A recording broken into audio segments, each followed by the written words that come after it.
Laura Restrepo, la autora de este hermoso libro llamado Canción de Antiguos Amantes, ella tiene tres particularidades. Es amiga de la paz, fue negociadora incluso, y de allí salió un libro de ella muy hermoso que se llama Historia de un entusiasmo. Es viajera absoluta, pero además es escritora. Esas son sus tres pasiones: el tema de la paz, viajar y escribir. Gracias por acompañarnos, Laura. A ti, Alberto, muchas gracias por esta invitación. Bueno, Laura, yo quiero empezar con esto. La organización humanitaria Médicos Sin Fronteras se la llevó a usted para la zona de Yemen, para la zona de Etiopía y de Somalia. ¿En qué momento terminó su vida en ese avión? ¿Cómo fue eso? Yo voy, cuando Médicos Sin Fronteras me invita, yo voy. Desafortunadamente no soy médico, me hubiera encantado, así que mi papel es muy discreto, pero me llevan como reportera para cubrir ciertos conflictos olvidados, pero tremendos y permanentes que la prensa no cubre. Entonces, uno de los viajes que he hecho con ellos, pero he hecho muchos, a la India, a los campamentos de los refugiados sirios, aquí por Colombia también, en México. Y me llevaron a estos tres países, fueron 3 viajes a lo largo de unos 5 años, y como de un mes cada viaje. Y resultó que Yemen, Etiopía y Somalia, en la parte sur de la península arábiga y en parte del Cuerno de África, resultó ser los actuales territorios de lo que fue el mítico reino de Saba, los dominios de la reina de Saba. O sea, cuando emprendió el vuelo a esas naciones, ¿ya tenía en la cabeza a la reina de Saba? Pues fíjate que nunca había estado y no estaban en mi geografía mental, pero había leído un libro de André Malraux, el gran escritor francés. Sabía que él había tomado una avioneta y había estado sobrevolando, sobre todo Yemen, buscando las ruinas del reino de Saba. Nunca encontró a la reina, desde el aire no la encontró, pero escribió un librito precioso, una joyita que se llama La Reina de Saba. O sea que finalmente sí la encontró, pero la encontró en su propio libro. O sea, ese librito ya estaba en la maleta cuando emprendió el viaje a... Sí, y te digo por qué. Yo iba a reportear lo que es una tremenda tragedia humanitaria. Sí, Tú sabes como que eso periodista que es Laura. Sí, como para apoyar en la medida de lo posible. Yo le he seguido la trayectoria de las mujeres migrantes en Colombia, en distintas, en Estados Unidos, las indocumentadas. Yo sabía lo que iba, pero tú me entenderás si te digo que hay fatiga de reportar nuestras tragedias del tercer mundo y que en el mundo sean descartadas o tomadas como simples cifras, que no se le ponga una cara, que no se le vea toda la humanidad que late detrás. Entonces yo pensé, si logramos ponerle a estas mujeres que van atravesando el desierto, si logramos ponerle detrás el mito universal que las anima, entonces hacemos que eso sea una caja de resonancia para que su historia sea universal, no un exotismo de por allá estos pobres que tienen estas tragedias. Una manera de dignificar también una historia de la mujer, ¿no? Y esa obsesión por la reina de Saba, que es la obsesión de Bus Mutas, el protagonista, que es también la obsesión de Laura. ¿Cómo nace esa obsesión? ¿En qué momento surge? ¿Cuando aparece el librito o mucho antes? Mira, el librito estaba ahí, yo tenía el dato, pero en realidad la clave me la dan las propias mujeres que van pues con sus hijos, con la madre enferma, en una trayectoria que de alguna manera yo interpreto que es la misma de las mujeres migrantes del desplazamiento interno colombiano, las mismas que suben por Centroamérica y atraviesan México para ir a estamparse allá contra el muro de Trump, las mismas que cruzan el Mediterráneo viniendo desde el África y de los países árabes y que muchas mueren en el Mediterráneo, que no por nada se llama el Mar de la Muerte, se está llamando ahora. Yo tengo la convicción, Laura, Dime, que los libros tienen corazón. Y ahora que usted está hablando de esas mujeres que migran, que se mueven, esos grupos humanos que se mueven, yo sí quisiera pedirle un enorme favor. listo, Si concedido. nos puede leer un fragmento encantada. de su novela, que es donde yo encontré el corazón. Vale, estoy segura que tú como lector y como escritor supiste encontrarlo. Gracias. Vamos a ver. Va. Éxodo de mujeres somalíes y de mujeres etíopes. Es desde acá, Laura. Acá, y leemos por favor. Vale. La leyenda las pinta envueltas en sedas tan sutiles como el aire, pero ante mis ojos aparecen desarrapadas, descalzas, exhaustas. Traen arena en la boca, la mirada ausente y el cuerpo desollado por el sol y la sal. Irán tras un rey lejano, en alguna parte las esperan un palacio y un amante, en alguna parte serán amadas. Se nos vienen como marejadas y circulan la camioneta. Nos dicen sus nombres, Ashia, Warisdirie, Dinka, Zulay, añadiendo enseguida, soy descendiente de la reina de Saba. Soy descendiente de la reina de Saba. Lo que escucho me golpea con la fuerza de una revelación. Soy descendiente de la reina de Saba. Lo van diciendo con naturalidad y convicción, como si ese fuera su apellido, su nacionalidad, la impronta de su identidad. El mito y la realidad se juntan de golpe en una sola y misma cosa. Descalzas, exhaustas, pero con una enorme dignidad. ¿Cómo construir dignidad en medio de la pobreza? Alberto, de pronto la dignidad está básicamente en la pobreza y en la fuerza de voluntad y en la convicción enorme con la que esas mujeres buscan un lugar donde la vida sea posible, si no para ellas, para sus hijos, para los descendientes, para el conjunto de la raza humana en estos momentos tan amenazada por la sequía que se está tragando, por la crisis ambiental, por la amenaza nuclear que la tenemos encima. Entonces es la dignidad, la fuerza, el valor y el orgullo también de esas mujeres que saben que en sus manos está no solamente su propio destino, sino el destino de la raza humana. Esa sociedad yemení, Etiopía, Somalia, anulan a la mujer y lo ve uno a lo largo de esta novela. Esa anulación, sin embargo, les da garra y ánimos, pero lo más curioso es que, lo cuenta usted en su libro, solo existe en los anales de la historia como mujer la reina de Saba. La reina, bueno, esta sociedad intenta anular a las mujeres, pero las mujeres siempre se buscan sus propios caminos de liberación, ¿cierto? Las redes, ahorita hablamos de las redes sociales. Vale, vale. Sí. La reina de Saba, como en cuanto a leyenda, no estas reinas de Saba vivas que yo encontré por el camino, solo existen un par de párrafos de la Biblia y del Corán. Y lo apasionante de este mito es que es la única mujer que se gana un lugar en la Biblia, no por santa, ni por puta, ni por haberle cortado la cabeza o el pelo a algún varón, sino porque era una mujer sabia y era una mujer poderosa. Ella era la gobernante del reino más fuerte que había en esos tiempos bíblicos, que se pensaría que era Israel, de donde viene el rey Salomón, que va a ser, digamos, su pareja histórica, el gran romance entre el rey Salomón y la reina de Saba. Israel en ese momento era a duras penas un reino de pastores, pastores guerreros, mientras que la reina de Saba manejaba el gran comercio de la época, el bien más precioso y más valioso, que era el olíbano, de donde viene el incienso, que se convirtió en un tesoro y por tanto ella era una mujer muy rica, muy poderosa, pero sobre todo reconocida por su sabiduría. Por eso es un mito tan fuerte, importante para nosotras las mujeres. Ahora, cuando hablaba de las mujeres anuladas en ese momento de la historia y en esas crónicas antiguas,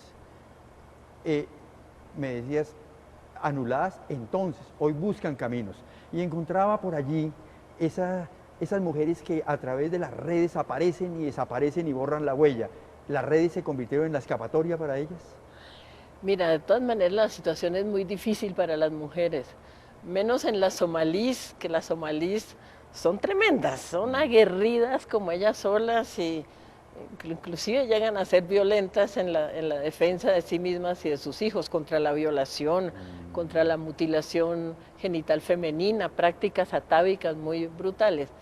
En Yemen tienen además el problema de que tienen que andar enteramente tapadas, no se les puede ver la piel. Yo como reportera, los médicos que andaban a mi lado, con ese calor del desierto, en pantaloneta ellos y en camiseta, y yo como una monja toda tapada de negro, porque ahí sientes, ¿no?, lo que es la presión. Pero ellas se las arreglan de alguna manera para... Tú habrás leído, hay episodios donde, por ejemplo, a través de los teléfonos celulares, ellas que no pueden mostrar la cara, le mandan, se toman fotos entre sí y se la mandan a los hermanos se la mandan a los amigos. Siempre hay vías sustitutas para romper esas prohibiciones atávicas y burlar esa ley impositiva y violenta. Una manera de huir de la opresión que impone el hombre. Muchas maneras, el propio desplazamiento. Fíjate que muchas de ellas, la gran mayoría, huyen del hambre, del bombardeo brutal. Tú sabes que ahí ha habido una alianza de Estados Unidos, de Inglaterra y de Arabia Saudita para destruir el Yemen, que además es una de las regiones más hermosas del planeta. Yo no cabía en mí de la sorpresa, porque es el medioevo musulmán intacto, es un viaje en el tiempo. Las ciudades yemeníes, empezando por Saná, la capital, es la ciudad habitada más antigua del planeta. Qué hermoso. Entonces, de todas maneras, ellas huyen de la destrucción horrible de la guerra, de la hambruna que se está generalizando, de la sequía del desierto, pero también huyen de la represión de sus propias comunidades, que las obligan a prácticas como la mutilación genital. Sí. Ellas se van llevando a sus hijas para que las hijas no vivan lo que ellas tuvieron que vivir, de las violaciones, del sometimiento al patriarcado brutal. De hecho, una de las protagonistas de la historia, Sara, logra sacar a la hija para evitarle precisamente ese tipo de... Exacto. Y fíjate que la novela es de ficción, vamos a aclararlo de una vez, ficción, ¿cierto? Y el mito, yo creo que los mitos están vivos en la medida en que se los reinventa, ¿no? Y cada generación se los apropia. Entonces la novela es ficción, pero tiene mucho de realidad. Y la protagonista, esta partera somalí que va atendiendo partos a la orilla del camino, de todas maneras ella está muy basada en el testimonio que me dio una partera somalí que trabajaba con Médicos Sin Fronteras y que fue como mi guía principal, y me contó mucho de su vida y de esto que te digo, no solamente de la horrible represión, sino también de las maneras que ellas se inventan para evadirla y para buscar aires de libertad. Uno como lector imagina a Laura en el papel de Busmutas y la partera contándole la historia. Ese es un paréntesis de lector. Ucrania hoy concentra la atención del mundo entero, pero llama la atención que uno piensa, oiga, estas guerras olvidadas, Yemen, Etiopía, Somalia, son guerras olvidadas y Ucrania las olvidó aún más. ¿Por qué el mundo ignora este tipo de conflictos? Fíjate que, pues qué maravilla que el mundo se haya ocupado de los ucranianos, que los europeos estén tan preocupados por recibirlos. Es un pueblo que ha sufrido mucho, es una guerra atroz, y qué bueno que lo reciban. Lo que le duele a uno como colombiano y como tercermundista es que los miles de latinoamericanos que intentan llegar a Europa o sobrevivir en Europa huyendo de nuestras propias tragedias no tienen la misma recepción. Da uno miedo que haya mucho racismo en cuáles son las víctimas que son acogidas y cuáles son las víctimas que son ignoradas. Miles de personas del África y del mundo árabe tratan de atravesar el Mediterráneo sin que haya un país donde los reciban y se ahogan en el mar. Entonces, también es un llamado a fijarnos no solamente en lo que pasa en las naciones blancas, sino volcar la mirada hacia la gran migración, que es el fenómeno universal más significativo de nuestra época y que está sucediendo también en el mundo de los que somos morenos y somos negros y somos canela y somos café con leche y nos enorgullecemos mucho del color de nuestra piel. En la novela uno encuentra colombianidad por todos lados, se le sale el colombiano por todos lados, pero se le sale también el territorio. Cuando de pronto está hablando de las mujeres como botín de guerra en Somalia, de pronto aparece Tumaco, nuestro puerto, Tumaco. Hay ahí como un intento de conectar dos realidades. ¿Vivimos las mismas realidades, destinos paralelos? Sí, Alberto, es decir, Puede que esa región sea un lugar que nos suene muy lejano, muy extraño, como me sonaba a mí cuando me llevaron, pero en todos estos lugares donde la gente está luchando por la supervivencia, nosotros como colombianos nos encontramos en casa. Bastan 2 días, un intérprete, porque claro, hablan una pluralidad de lenguas, no solo las lenguas de los muchos colonizadores que ha tenido la región, sino las de sus propias tribus. Pero inmediatamente conectamos porque es algo que nosotros conocemos, que hemos vivido. Nosotros hemos tenido una inclemente vida de nación, nosotros sabemos lidiar con la enfermedad, con la muerte, nosotros sabemos ponerle humor. El libro tiene mucho humor porque vos mutas el narrador. Mucho. Ya verás que es medio payaso porque él no entiende, no sabe, se enamora de todas las mujeres que ve, anda persiguiendo pues esa utopía. Él está buscando a la reina de Saba, pero también la está buscando en carne y hueso. Claro, como no encuentra el mito es muy etéreo y muy gaseoso, pero él se va enamorando de cada una de las mujeres que ve porque ahí la encuentra. Finalmente también, Vos Mutas es un huérfano que perdió a la madre hace mucho tiempo y de alguna manera está detrás de los pasos de esa madre perdida, como también Gerard de Nerval, el gran poeta romántico francés que aparece como protagonista también en la novela porque la vida se le fue, inclusive su suicidio, de alguna manera buscando esta mujer de mujeres sin lograr nunca encontrarla. La reflexión que uno encuentra en la novela es cómo esos países que parecen tan lejanos suenan a Colombia. Entonces, por ejemplo, hay una parte en donde se habla de cómo en esos países los campesinos se volvieron soldados, los albañiles se volvieron soldados, el tendero se volvió soldado. Eso me suena a Colombia. Totalmente. Mira, inclusive la geografía, porque Yemen es ese desierto envolvente que además nos habla de lo que va a ser el mundo entero, como no sé de un timonazo que yo no sé de dónde va a venir. Pero Etiopía es un país cafetero. Se produce un café tan dulce como el de Colombia. Qué hermoso eso.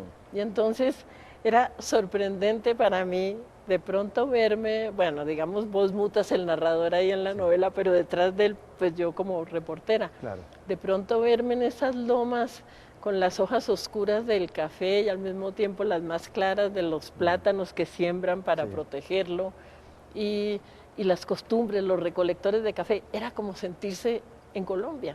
Además también la calidad de la gente, la facilidad con que te acercas, con que te cuentan sus historias, con que depositan en ti la confianza de que, bueno, mira, yo no sé si tú puedes hacer algo por mí, pero yo quiero que tú sepas que yo estoy viva, que el pedaleo ha sido tremendo, que yo existo, que están mis hijos, que en tal sitio dejé un marido enfermo. Es un pequeño llamadito. Yo lo comparo ahí en la novela, Alberto, con el SOS que un náufrago lanza en el mar en una botella. Y eso pretende ser la novela, ¿cierto? Simplemente eso, de alguna manera, darle alguna mínima caja de resonancia a las voces de todas estas mujeres que andan por el camino desamparadas a la buena de Dios o de Alá o de quien quiera que sea que las socorra. Sí. Bueno, quiero cerrar con una pregunta sobre Mirza Hussain, porque lo encuentra uno a Mirza Hussain condolido con ese niño que perdió los ojos por una bomba clúster, pero por ahí también dice abuelo mío, y de pronto al final yo encuentro que está inspirado ese personaje en su abuelo. ¿Por qué apareció este hombre metido en la novela? ¿En qué momento? Se me metía mucha gente a la novela, se me metía Tomás de Aquino, muchos que... Todos, pero el abuelo, aquí es el abuelo. Pero aquí lo fundamental es que apareció mi abuelo y me encanta que me preguntes. Mira que mi abuelo Enrique Restrepo fue escritor y yo tenía cajas con sus manuscritos y de pronto en la mitad de la escritura de este libro me encuentro con un manuscrito que se llama En el nombre de Alá, donde el abuelo, a través del personaje de Mirza Hussain, habla del Yemen. Y yo decía, no puede ser, altamente improbable que yo haya ido a parar al Yemen. Y además el abuelo también. Entonces, inmediatamente dije, no, esto es una tarea que me delega él para que yo termine de hacer lo que él hacía. Entonces lo metí ahí y de hecho todas las cosas que en la novela dice Mirza Hussain son frases que tomé del manuscrito del abuelo, que además son muy bellas. Qué hay maravillosa claves muy conexión. lindas ahí, sí. La conexión Ahí con está el abuelo Enrique, a quien no conocí, Sí, sí, pero sí. Alberto, tengo su biblioteca. ¿Ah, sí? Hermoso eso. ¿Sí? Laura, inmensas gracias y de verdad que este libro es maravilloso y que ojalá muchos colombianos se asomen a esta lectura porque es una lectura que nos habla de un país lejano, pero también nos habla de nosotros mismos. Muchas gracias, Laura. A ti, Alberto, encantada. Muchas gracias.